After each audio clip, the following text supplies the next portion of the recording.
Bhupesh cabinet ने आरक्षण संशोधन विधेयक को मंजूरी दी है। इस नए विधेयक में अनुसूचित जनजाति, अनुसूचित जाति, ओबीसी और ईडब्ल्यूएस वर्ग को आरक्षण देने के मसौदे पर अनुमोदन दिया गया है। सूत्रों के मुताबिक अनुसूचित जनजाति वर्ग के लिए 32%, अनुसूचित जाति के लिए 13%, ओबीसी वर्ग के लिए 27% और ईडब्ल्यूएस के लिए 4% आरक्षण दिया जाने का प्रस्ताव पर कैबिनेट ने अपनी मुहर लगाई है। छत्तीसगढ़ मंत्रिपरिषद की बैठक आदरणीय मुख्यमंत्री श्री भूपेश बघेल जी की अध्यक्षता में आज जो बैठक हुई 50वीं बैठक, उसमें कुछ महत्वपूर्ण निर्णय लिए गए। सबसे ज़्यादा वर्तमान में जो चर्चा लगातार हो रही है आरक्षण के संदर्भ में, छत्तीसगढ़ लोक सेवा अनुसूचित जाति, अनुसूचित जनजाति और अन्य पिछड़ों वर्गों के लिए आरक्षण संशोधन विधेयक 2022,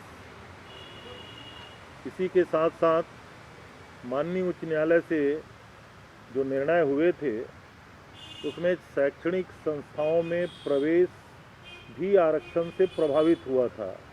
तो दूसरा विधेयक छत्तीसगढ़ शैक्षणिक संस्था प्रवेश में आरक्षण संशोधन विधेयक 2022, क्योंकि विधानसभा का सत्र सामने आहूत है और विशेष सत्र का मूल उद्देश्य ही माननीय उच्च न्यायालय के जो फैसले से छत्तीसगढ़ में लोक सेवा और शैक्षणिक संस्थाओं के प्रवेश का आरक्षण जो प्रभावित हुआ है, उसके कारण ही जो विशेष विधानसभा सत्र बुलाया जा रहा है उसमें ये दोनों विधेयक पेश किया जाएगा और इसी के संदर्भ में आज दोनों विधेयकों की सहमति स्वीकृति आज के मंत्रिपरिषद की बैठक में निर्णय लिया गया।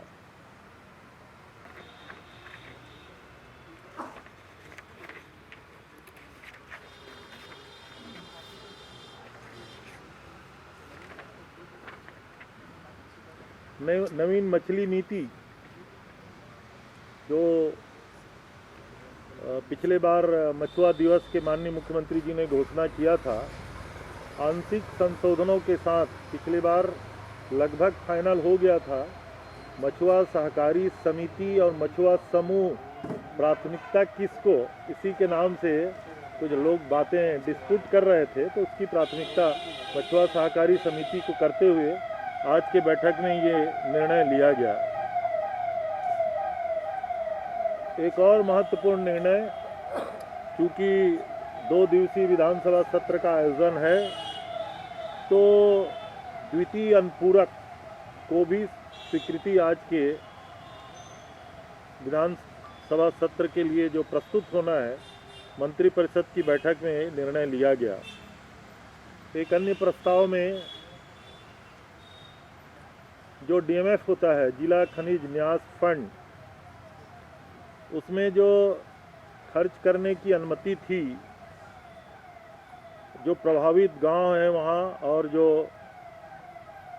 आंशिक प्रभावित गांवों में 40% और 20%, उसको जो लिमिट था उसको समाप्त किया गया। एक महत्वपूर्ण प्रस्ताव जो केस वापसी के संदर्भ में छत्तीसगढ़ मंत्रिपरिषद का एक कैबिनेट सब कमेटी बनी हुई माननीय गृह मंत्री ताम्रध्वज साहू जी की अध्यक्षता में, उसमें जो पहले जो केस वापसी के तारीख तय किया गया था 17 के पहले तक के प्रकरणों का, लगभग 4700 प्रकरण छत्तीसगढ़ में केस वापस किए गए हैं। अब इसकी अवधि और बढ़ाई गई है। आने वाले समय में इस प्रकार से कोई राजनीतिक प्रकरण आएंगे तो उसकी अवधि बढ़ाई गई है। अब उसको मंत्रिमंडलीय की उप समिति इसको निर्णय लेगा। एक अन्य प्रस्ताव में छत्तीसगढ़ के सेरी-खेड़ी में जो विधानसभा सदस्यों के लिए और अधिकारियों के लिए और न्यायिक अधिकारियों के जो खसरा नंबर में जो ज़मीन का आवंटन किया गया है, तो नए सदस्यों के लिए भी, विधानसभा के नए सदस्यों के लिए भी उसी खसरे में अतिरिक्त जमीन का आवंटन के संदर्भ में आज प्रस्ताव पारित किया गया। एक महत्वपूर्ण प्रस्ताव और हुआ है। छत्तीसगढ़ में जो हमारे माइनर फॉरेस्ट प्रोड्यूस से जो उत्पाद हैं, मिलेट मिशन के तहत भी पैदा किए जाने वाले उत्पाद हैं या अन्य उत्पाद हैं, उसको छत्तीसगढ़ हर्बल ब्रांड के नाम से विक्रय करने की अनुमति है और हम लोग करते हैं। अब पीपीवी मॉडल में भी छत्तीसगढ़ में कुछ उद्योग लग रहे हैं इस पे आधारित। अभी मिलेट मिशन पे आधारित कांकेर में लगभग 7-8 कुकीज़ जैसे और अन्य उत्पाद जैसे उत्पादन जो पीपी मॉडल में लगाए जा रहे हैं उनके द्वारा भी किया जा रहा है। अब उन जो प्राइवेट पार्टनरशिप मॉडल में भी जो उत्पादन हो रहे हैं उन उत्पादों को भी छत्तीसगढ़ हर्बल ब्रांड के नाम से बेचने की अनुमति रहेगी। माने एक ब्रांड रहेगा पूरे छत्तीसगढ़ में हम उत्पादन करते हैं और प्राइवेट पार्टनरशिप में जो उत्पादन होता है उसका भी एक बहुत महत्वपूर्ण निर्णय आज हुआ है। माननीय मुख्यमंत्री जी की स्वेच्छानुदान की राशि बढ़ाई गई है और आरबीसी 6-4 में कुछ प्रस्ताव थे, उसके तहत राशि बढ़ाने का निर्णय हुआ है। आरबीसी 6-4 में जैसे प्राकृतिक आपदा वगैरह होता है, मौत में तो 4 लाख रुपया जो मिलता है उसको तो 4 ही लाख रुपया लिया गया है, लेकिन विभिन्न जो आंकड़े हैं जैसे कृषि में पूरी क्षति में पहले 13,000 रुपया तक के दिया जाता था, उसको 18,000 के आसपास प्रति हेक्टेयर किया गया है। बहुत सारे नॉर्म्स हैं, उसको पीआरओ के माध्यम से आपको मिल जाएगा। ये निर्णय आज के कैबिनेट के द्वारा हुआ है। इतने महत्वपूर्ण निर्णय आज के मंत्रिपरिषद के द्वारा हुआ है। Thank you.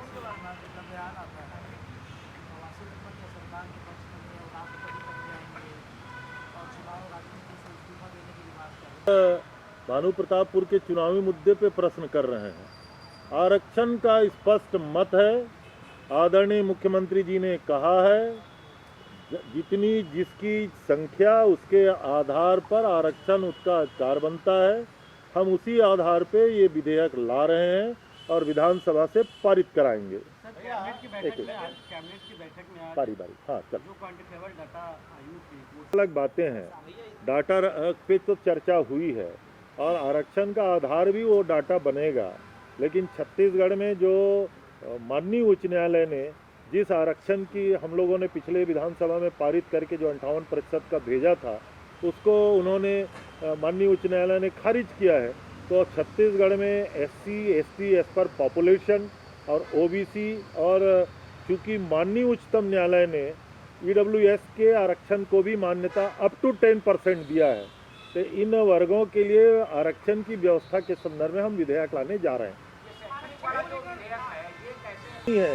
वो जो विधेयक था लोक सेवा का विधेयक था, जिसमें हम लोग आरक्षण के आधार पे और शिक्षा संस्थानों में भी भर्ती का जो आरक्षण था, क्योंकि माननीय उच्च न्यायालय ने उस आरक्षण को उचित नहीं माना, खारिज किया, इसलिए दोनों आरक्षण उसमें प्रभावित हुए, इसलिए हमको दोनों लाना पड़ेगा। उच्च न्यायालय ने जो आपका प्रश्न ही लाजमी नहीं है। संवैधानिक व्यवस्था है ST और SC की है। आपका प्रश्न ही उचित नहीं है। अच्छा चलिए ठीक है, आप डिस्कस कर लीजिएगा। हाँ, देश में केवल 3 राज्य हैं जहां 50% को एक्सीड किया गया है, क्योंकि तमिलनाडु को संवैधानिक मान्यता मिल चुकी है, इसलिए वो चैलेंजेबल नहीं है। और कर्नाटका में अभी जारी हुए कुछ दिन हुए हैं, अभी न्यायालयीन प्रक्रिया के उसमें पड़ा ही नहीं है, इसलिए उसका बहुत ज़्यादा, वो भी कितना 56% ओनली। आदरणीय मुख्यमंत्री जी ने स्पष्ट कहा है जनसंख्या के आधार पर मिलने वाली आरक्षण का लाभ मिलेगा ही, हम कम नहीं होने देंगे।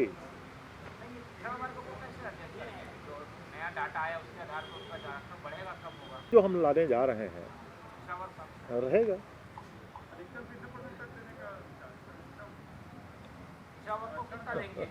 अब विधानसभा 4 दिन तो बचा है, मैं विधेयक पारित किया हूँ क्या जरा जोर से बोलो जरा हमें। सुप्रीम कोर्ट ने ईडब्ल्यूएस के लिए अप टू 10% कहा है। अप टू माने आप 2% भी दे सकते हो, 5% भी कर सकते हो, वो तय करने की जवाबदारी आपकी है। शेष एससी एससी का रिजर्वेशन तो जनसंख्या के आधार पर ही है सेंसस का, ये एक संवैधानिक व्यवस्था है, इसमें कोई बहुत ज़्यादा फर्क करेगा नहीं।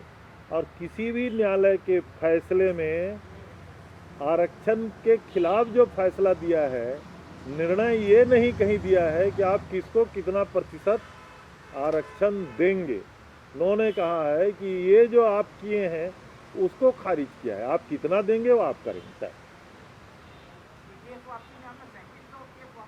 कुछ जिले से आता है, संख्या बढ़ता है, वो उसकी संख्या कैसे तय करके कैसे बताया जा सकता है।